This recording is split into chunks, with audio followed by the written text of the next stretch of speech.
Ya, kalau ada ribut-ribut soal kecurangan di daerah yang diduga banyak melibatkan penyelenggara pemilu juga, tadi saya tanyakan ke Pak Muhammad, Prof. Muhammad, Ya. kalau memang di daerah banyak juga yang melibatkan penyelenggara pemilu, nah peran Bawaslu juga sebagai pengawas penyelenggara pemilu juga ini, dan juga peserta pemilu, menyelesaikan permasalahan ini di daerah secara berjenjang bagaimana? Ya, jadi begini. Tadi Bang Viva sudah menurut saya paripurna menjelaskan tentang bagaimana proses-proses penindakan terhadap penyelenggara pemilu yang tidak taat asas. Oke. Kita punya satu lembaga etik namanya Dewan Kehormatan Penyelenggara Pemilu. Oke. Di era Profesor Jimli, ketua DKPP pertama, semua pelanggaran etik di semua tingkatan, pusat sampai dengan ke TPS, itu diselesaikan oleh DKPP. Lalu dievaluasi, ada rentang kendali yang terlalu jauh. Akhirnya di era Pak Harjono dan kami melanjutkan selaku DKPP berikutnya, itu kita beri kesempatan, kita beri ruang, kita beri kepercayaan, kita beri atribusi kepada KPU dan Bawaslu untuk menyelesaikan jajarannya yang tidak taat asas pada tingkat ad hoc. Jadi kalau ada ad hoc, tenaga-tenaga penyelenggara ad hoc yang tidak taat asas dan diduga melanggar etik, itu diselesaikan oleh KPU dan Bawaslu secara internal. Yang diselesaikan oleh DKPP adalah penyelenggara permanen, KPU RI hingga KPU Kabupaten, Bawaslu RI hingga Bawaslu Kabupaten Kota. Ya. Tapi menurut saya jauh lebih penting KPU itu mengawasi secara internal. Ya, jangan sampai bahwa masyarakat yang menemukan ketidakdisiplinan itu. Ya, saya sangat simpatik satu sikap KPU RI ketika memberhentikan penyelenggara pemilu di Malaysia. PPLN Malaysia itu kan diberhentikan oleh KPU RI tanpa menunggu sidang DKPP. Itu menurut saya sikap respon cepat yang sangat tepat. Harusnya yang seperti ini juga diterapkan juga begitu ya di dalam negeri. Kira-kira begitu untuk memberikan efek jera, Pak Muhammad ya? Iya. Nomor satu efek jera, nomor kedua menyelamatkan pemilu. Ya. Jadi orang-orang yang sudah terindikasi kuat tidak taat asas di tingkat ad hoc jangan menunggu sidang etik. Langsung periksa secara internal, lakukan klarifikasi. Kalau dia terbukti tidak taat asas, berhentikan untuk menyelamatkan tahapan pemilu. Itu penting itu, Mas. Oke. Tapi begini Pak Muhammad, saya yakin dan juga paham bahwa Bawaslu juga harus mengawasi begitu banyak elemen begitu dalam penyelenggaraan pemilu. Mulai dari penyelenggara pemilunya sendiri dalam hal ini KPU, belum juga peserta pemilu, partai politik dan tim sukses Pilpres begitu ya di Capres Cawapres. Nah, tapi kalau banyak juga yang menyesalkan peran Bawaslu saat ini, kenapa kok sudah ramai-ramai baru menindak di saat sebelum proses pemilu ini berlangsung, pengawasan juga tidak terlalu ketat begitu, sehingga terjadi celah-celah pelanggaran dan kecurangan itu, Pak Muhammad. Iya, jadi memang Bawaslu juga itu punya keterbatasan ya. Sejak era saya itu kita dulu malah tidak punya pengawas di setiap TPS di era saya karena alasan APBN yang tidak memadai. Sekarang alhamdulillah setiap TPS kita itu sudah ada satu pengawas TPS. Tapi itu pun juga tidak cukup. Karena misalnya pengawas tingkat kelurahan, dia mengawasi sejumlah banyak RT RW. Jadi memang saya setuju bahwa Bawaslu ini harus dibantu. Apa yang dikerjakan oleh Mbak Titi dan teman-teman masyarakat sipil ini adalah salah satu cara untuk meringankan tugas Bawaslu sebenarnya. Menemukan potensi-potensi kecurangan. Nah, kita berharap ya Bawaslu itu responnya cepat. Quick respon. Itu yang kita harapkan. Supaya orang tidak berpikir macam-macam. Kalau responnya lambat, orang hanya kemudian mengatakan, wah ada apa ini? Seperti yang terjadi Sirekap. Sebentar nyala, sebentar mati, sebentar tampil, sebentar. Ini kan menjadi pertanyaan, sebagaimana Bang Viva sampaikan tadi. Kita jadi ragu, apa yang dikelola ini transparan, akuntabel. Nah ini satu hal yang menurut saya catatan teman-teman Bawaslu, ketika menemukan pelanggaran, atau ketika menerima laporan pelanggaran, itu dilakukan proses yang lebih cepat. Jangan menunggu durasi akhir. Jadi memang Bawaslu punya durasi akhir ya, tapi kita berharap dia menggunakan di awal-awal ketika laporan itu ditemukan, betul. Ya, saat penyelenggaraan pemilunya juga belum seintens sekarang begitu ya. Ini harus bisa dideteksi sejak dini. Saya ke Mbak Titi lagi. Mbak Titi, kalau melihat peran pengawas pemilu di daerah sejauh ini, ketika tadi Pak Muhammad juga Prof. Muhammad mengatakan ketika ada gesekan di bawah begitu, ketika ada saksi yang protes, partai politik atau peserta pemilu yang lain yang protes, KPU tidak bisa menjawab. Nah, peran Bawaslu di mana pada saat KPU tidak bisa menjawab ini, Mbak Titi? Iya, Mas Radit ya. Jadi tidak ada penyelenggara pemilu sebesar sebanyak seperti di Indonesia. Ya. Apa sih yang tidak ada di Indonesia? Ada KPU, ada pengawas pemilu Bawaslu sampai ke tingkat TPS, ada DKPP, tapi ada satu persoalan, tidak efektif. Nah, jadi ketika pendekatannya adalah mengadakan personel, tetapi tidak ditopang oleh efektivitas kerja, persoalan ini akan terus berulang. Yang ada adalah pendekatannya terus menambah pengawasan, tapi tidak dengan ikutan keluaran efektivitas kerja. Itu persoalan besar di lembaga penyelenggaraan pemilu kita yang Prof. Muhammad tadi sebut sebagai satu kesatuan fungsi penyelenggaraan pemilu. Yang kedua, memang ada ada kontribusi desain penyelenggaraan pemilu dengan kerumitan kompleksitas teknis yang ada, membuat sulit dilakukan pengawasan secara efektif. Jadi kerjanya tuh terlalu banyak, mengawasi setiap tahapan, menerima laporan pelanggaran, menyelesaikan sengketa. Jadi fokusnya itu tidak ada. Harusnya menurut saya ada perbaikan di desain keserentakan pemilu kita. DPRD yang bergabung dengan DPR, ditambah DPD, tambah presiden, itu yang kemudian bahkan masyarakat seperti kami di pemantau pemilu, di pegiat pemilu, juga kewalahan untuk ambil peran di dalam melakukan pencegahan, pelaporan, dan lain sebagainya. Tetapi bagaimana situasi hari ini? Saya kira situasi hari ini adalah ada problem besar di bagaimana penyelenggara pemilu merespon keberatan dari masyarakat.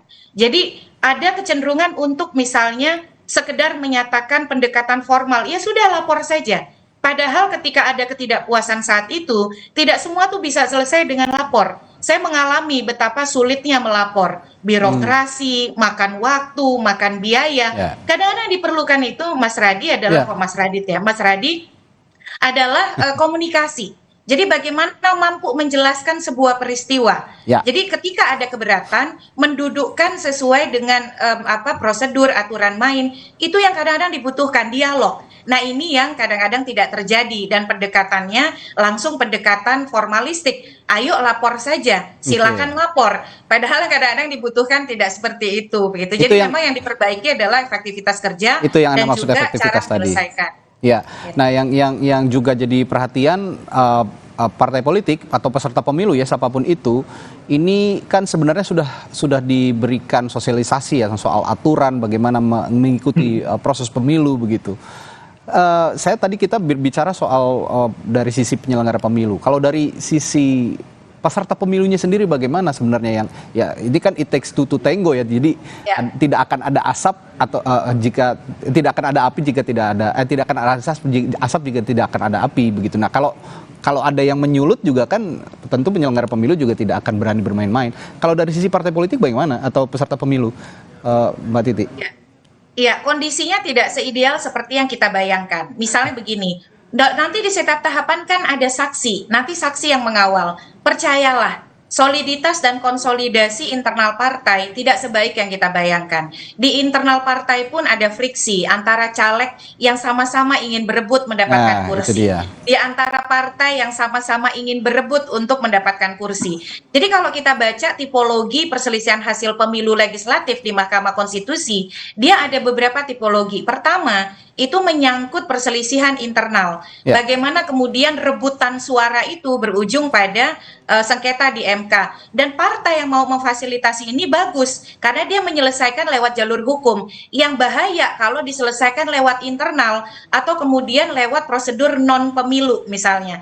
Yang kedua itu adalah persoalan prosedur. Misalnya ada daftar hadir DPT yang tidak ada, C hasil yang tidak ada. Dan ini yang kemudian terjadi di partai kita. Jadi bagaimana kemudian partai mengkondisikan soliditas dan konsolidasi caleg itu juga menjadi tantangan. Dan ini memang pekerjaan rumah di dalam sistem proporsional kita, yang kadang-kadang rekrutmen caleg pun dilakukan injury time. Belum lagi kemudian pembangunan dan internalisasi ideologi belum sepenuhnya tuntas. Dan kadang-kadang ya dikasih angin surga juga, asal kampanyenya besar, uangnya keluar banyak. Nah ini yang kemudian tidak sepenuhnya, mohon maaf ya, banyak caleg kita yang tidak paham sistem pemilu, tidak paham bagaimana cara kerja penyelenggara pemilu. Itu dia. Lalu tiba-tiba melihat data Sirekap, angkanya melambung. 2 hari kemudian angkanya turun. Disitulah yang kemudian tidak semua rasionalitas yang kita pahami bisa bekerja dalam situasi kompetisi pemilu kita, Mas Radi. Ya, dan ketika hasilnya tidak sesuai yang diinginkan juga akhirnya marah-marah itu tadi ya, begitu peserta pemilunya. Nah, kembali ke Mas Viva. Mas Viva tadi sempat menyinggung banyak sekali juga yang dialami oleh Partai Amanat Nasional soal kehilangan suara di daerah. Saya sebelum tanya lebih jauh, tapi Mas Viva sendiri suaranya aman kan? Suara udah selesai. Sudah selesai ya? Jadi aman ya suaranya Mas Viva ya? Nah, kalau bicara kecurangan juga tadi dugaan-dugaan penggelembungan suara, ini kan sebenarnya kalau saya melihatnya ini lebih pelik dari yang dialami di Pilpres. Di Pileg justru lebih pelik karena peserta pemilu di Pileg ini lebih banyak, partai politik belum ada caleg-calegnya lagi begitu. Nah, Anda juga kan duduk di DPR nih Mas Viva, dan beberapa fraksi di DPR kita ketahui sekarang belakangan ini sedang menggalang hak angket untuk mengetahui di mana sebenarnya kecurangan yang dikatakan itu atau penggelembungan suara yang dikatakan itu. Pandangan PAN sendiri soal hak angket yang sedang diinisiasi oleh teman-teman fraksi di DPR di sejumlah partai politik bagaimana, dan ini kaitannya juga dengan Pileg soalnya bukan hanya Pilpres. Bagaimana Mas Viva? Di Undang-Undang Dasar 45 pasal 20A ayat 2 kan salah satu fungsi dari DPR di samping hak angket, menyatakan pendapat, juga interpelasi, dan itu juga diatur di Undang-Undang MD 3. Karena adalah merupakan hak konstitusional anggota DPR, maka bagi kami Partai Amanat Nasional tidak akan mengganggu, tidak akan menghambat, silakan saja melalui jalur politik hak angket. Tetapi jangan lupa Mas Radi, bahwa saat ini masih proses rekapitulasi suara, ada yang di tingkat kecamatan dan ada juga yang di tingkat kabupaten dan provinsi. Jadi para saksi partai yang sedang berjuang untuk mengamankan suaranya, ini sedang melakukan proses jibaku yang sangat luar biasa, baik itu di pemilu legislatif maupun pemilu presiden. Bagi kami tidak sepakat dengan hak angket. Kami ketika ada potensi pelanggaran akan menggunakan jalur hukum, yaitu melalui lembaga-lembaga negara yang dibentuk oleh hukum yang sudah ada dalam proses penyelesaian, apakah itu ada potensi pelanggaran administrasi, etika penyelenggara, atau hasil perselisihan pemilu nantinya. Jadi itu menjadi proses hukum yang akan kami taati, tapi apabila ada kawan-kawan yang menggunakan jalur politik, silakan saja. Karena untuk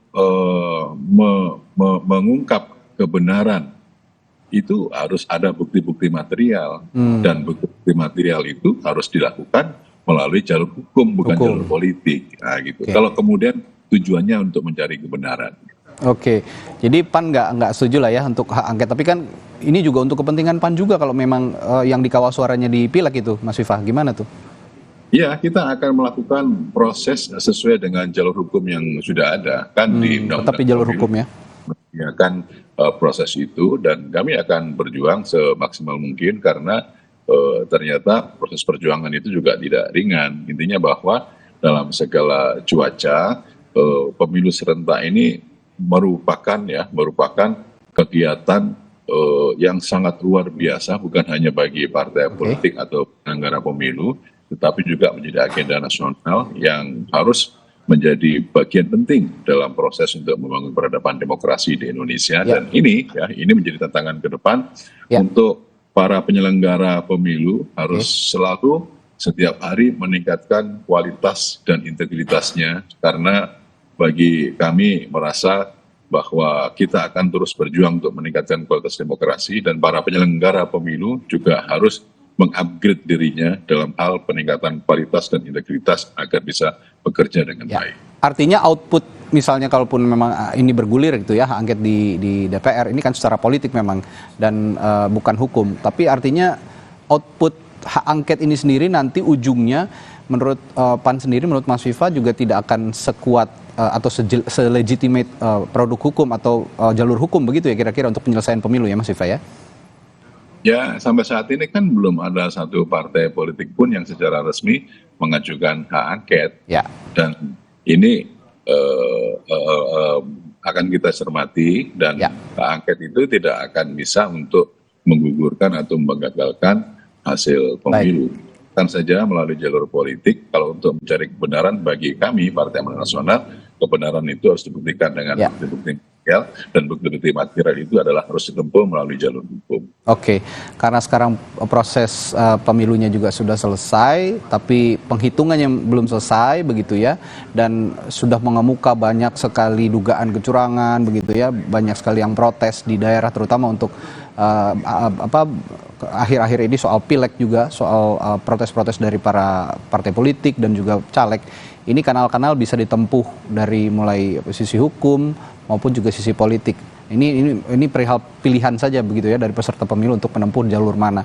Ada jalur hak angket secara politik. Tadi Mas Viva mengungkapkan kalau PAN lebih baik menempuh jalur hukum. Ada kalau penyelenggara pemilunya juga bisa diproses di DKPP, atau peserta pemilunya juga bisa di MK nanti untuk sengketa hasil pemilunya. Nah, jadi kanal-kanal ini nanti bisa digunakan jika memang kecurangan pemilu ini yang sekarang akhir-akhir ini digaungkan makin meruncing begitu ya ke depan. Tapi kita semoga berharap ini juga bisa diselesaikan sebelum tanggal 20 Maret pada saat penetapan suara pemilu 2024. Baik, terima kasih narasumber kami pagi hari ini di Kompas TV. Ada Mas Viva Yoga Mauladi dari Partai Amanat Nasional, lalu Profesor Muhammad Hamid, mantan Ketua Bawaslu, lalu juga ada anggota Dewan Pembina Perludem Mbak Titi Anggraini telah berbagi perspektifnya pagi hari ini di Sapa Indonesia Pagi. Terima kasih Bapak-Bapak dan juga Mbak Titi, sehat selalu. Assalamualaikum. Saudara, masih ada informasi lainnya di Sapa Indonesia Pagi yang akan kami hadirkan setelah jeda. Salah satunya yang ini, saudara, anak laki-laki berusia 5 tahun diduga menjadi korban pembunuhan di rumahnya di Kota Bekasi, Jawa Barat. Polisi menangkap 3 orang perempuan, 1 diantaranya adalah ibu kandung korban sendiri yang diduga sebagai pelaku pembunuhan. Kami punya informasinya sesaat lagi.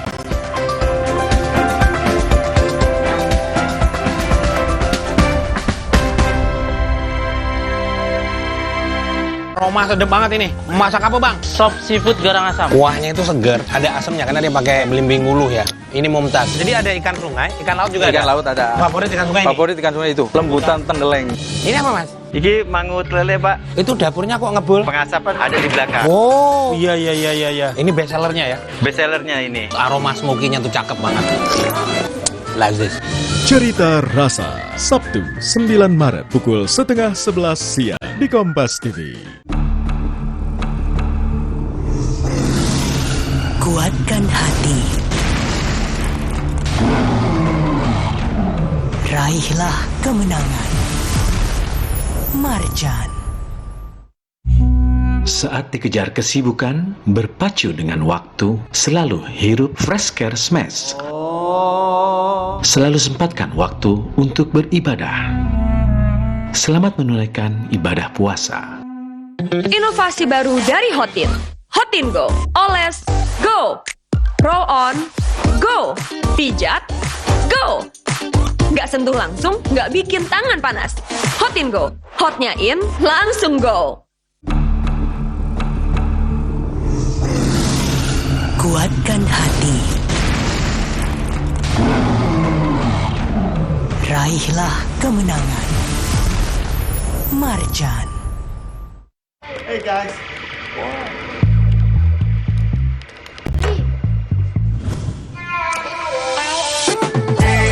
Lihat aku, putar celup jadi seru.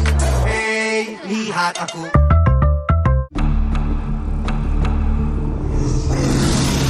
Kuatkan hati. Raihlah kemenangan. Marjan. Halo teman-teman, Bobo keluarin edisi koleksi terbaru nih. edisi koleksi hadir lagi dengan 132 halaman. Ada 20 halaman cergam panjang yang baru dan eksklusif. Selain bisa bernostalgia, edisi koleksi ini juga bisa menjadi bahan bacaan bersama si kecil. Paling spesial lagi, ada door prize senilai ratusan juta rupiah.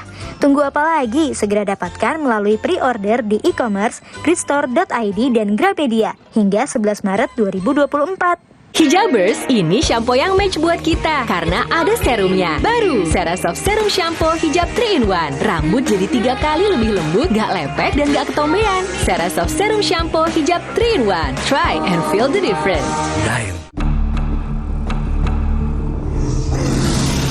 Kuatkan hati. Raihlah kemenangan. Marjan.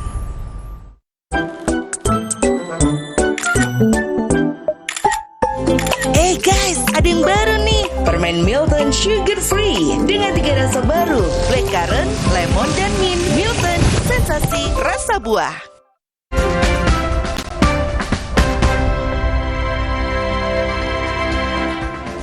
Kembali di Sapa Indonesia Pagi, saudara. Seorang anak laki-laki berusia 5 tahun diduga menjadi korban pembunuhan di rumahnya di Kota Bekasi, Jawa Barat. Korban ditemukan tewas di kamar dengan luka senjata tajam di sekujur tubuh. Kasus ini terungkap usai seorang tamu yang dilarang datang memaksa masuk ke rumah korban dan mendapati korban tewas dengan sejumlah luka senjata tajam di tempat tidur kamar lantai 2 di Perumahan Sumarekon, Harapan Baru, Bekasi, Jawa Barat.